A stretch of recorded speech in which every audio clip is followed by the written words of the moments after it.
ng imbestigahan mismo si Altenco kung magkano na ang naiintrega kay Lisa Tanas. So wala yan. Yung mga Senate hearing na yan, puro lang kadyutan, puro pakitang gilas lang yan ni Eric Sylvester. Dahil mismo si Eric Sylvester na chairman ay nagnakaw ng identity dito sa Amerika. So paano mo pagtitiwalaan yan na para sa bayan? Bumili ng almost 2 million US dollars dito sa Porter Ranch ng cold cash na bahay na hindi niya paliwanag hanggang ngayon kung saan galing yung perang binili niyang worth $2 million.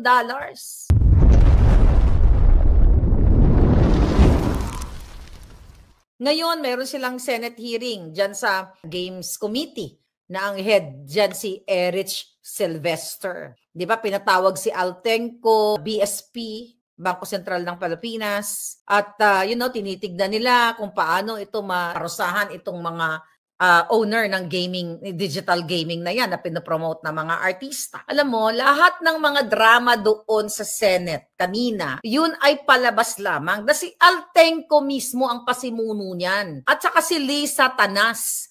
Magkakasabwat yan. Remember yung aking expose na yung bagman ni Lisa Tanas na kumukolekta sa PAGCOR ng 150 million a month.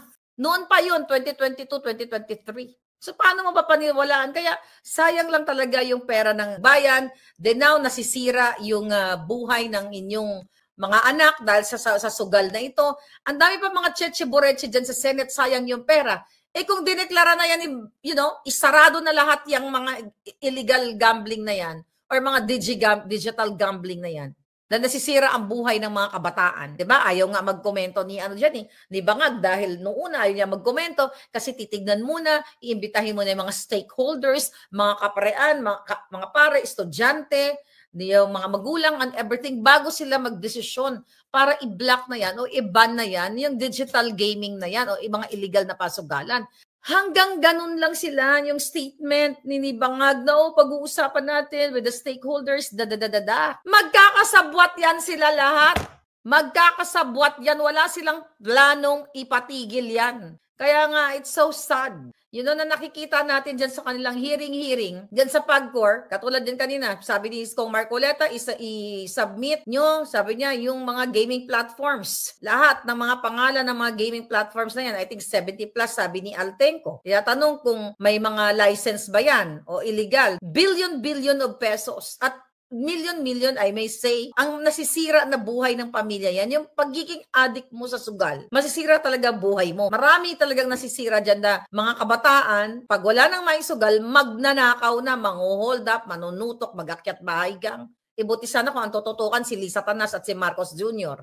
Diba? Gumugurgur ng tao, nalulong na sa bisyo. So, hindi nagja-jive yung mga statement ng dalawang ahensya ng gobyerno. Sabi ni DICT, yes, it's doable. We can unlink now. Ang sabi naman ni Bangko Sentral, ay bigyan mo kami ng 48 hours. Kasi sabi ni Villanueva at ni Cayetano, o sino man sa kanila doon, na bakit nanghihinayang kayo for that 2 days na income? Tapos kanina, doon sa hearing, ay pinatutsadahan din ni Senator Marcoleta, itong hindi niya binanggit, itong si Caballo, at ang sinasabi doon sa hearing na itong DigiPlus na kung saan na ini-endorso ni Caballo ay isa doon sa mga sponsors na yon.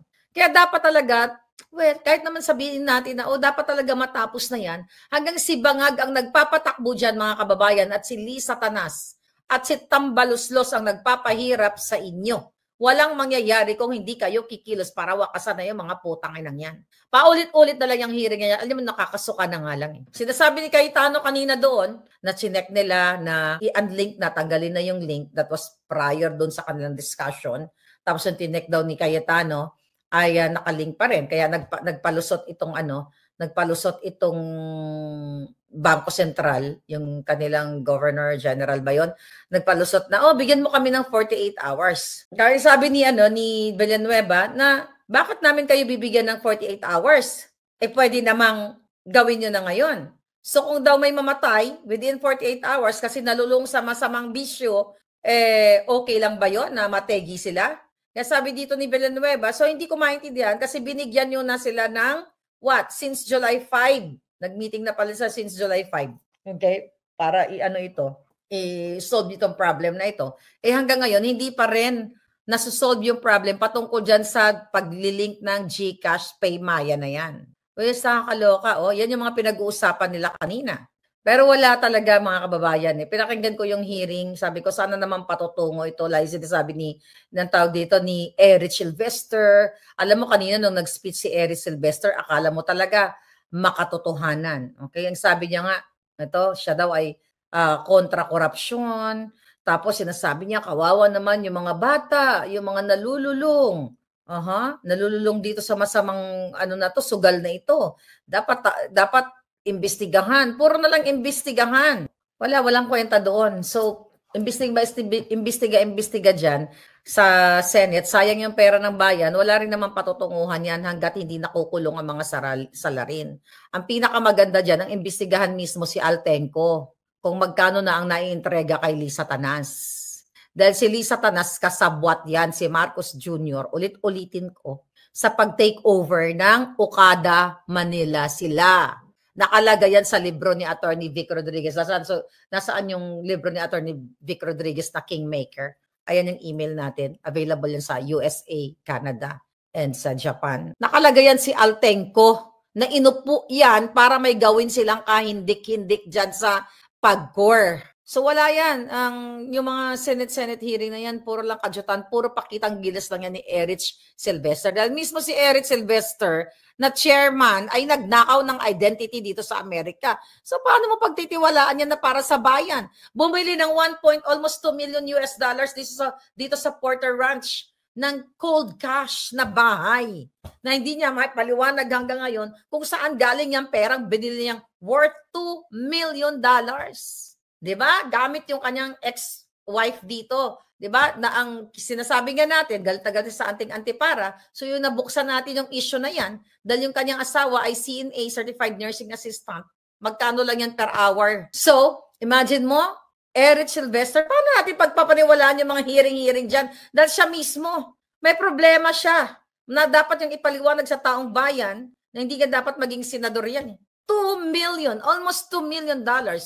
Binili nilang bahay dito sa Amerika, sa Porter Ranch. Cash.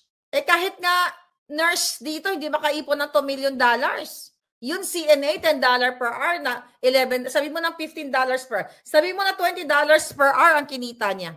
Paano makakaipon ng $2 million yan? Bills mo and everything. Kaya, nakakapanghina din panoorin, mga kababayan, yung mga hearing na yan. Si Bangag lang talaga ang niyan. Si Bangag lahat. Lahat yan, kahit yung mga imbestiga na yan sa flood control na yan. Wala lang, pampabango lang ni Bangag yan na kunyari, mag-report kayo sa kanya. Diba?